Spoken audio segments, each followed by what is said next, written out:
এখন দিদার বাড়ি যাওয়ার জন্য রাস্তায় বেরিয়ে পড়েছি।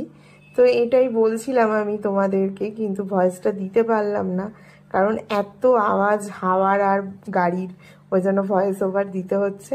তো দুপুরবেলা তো ওই জন্য রোদটা বেশ গায়ে লাগছে, ভাল লাগছিল।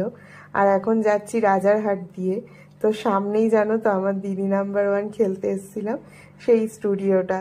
তো তোমাদেরকে একটু দেখিয়ে দিয়েই দেখো, এইখানে ডিআরআর স্টুডিও, বেশ ভালো লাগলো। আবার এখান দিয়ে যাচ্ছি দিদার বাড়ি। আর এখন তো তাও একটু উঁচু বাড়ি দেখতে পাচ্ছ, সামনে দেখবে দারুণ পরিবেশ, দারুণ।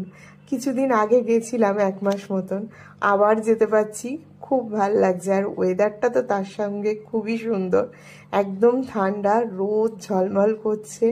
আমার গায়ে তো রোদই লাগে না, বাড়িতে যেহেতু বন্ধ থাকি।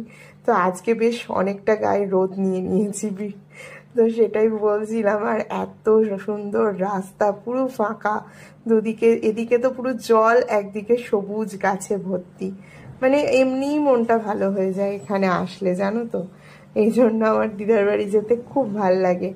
এবার তো তোমাদের সাথে মানে এত ভালোবাসা পাওয়ার পর আমার পরপর 2বার যাওয়া হয়ে গেল, তার জন্য তো ভীষণ খুশি। দেখো আমি আর বড়মশাই ভীষণ মজা করতে করতে গেছি পুরো রাস্তাটা, খুব ভাল লাগলো।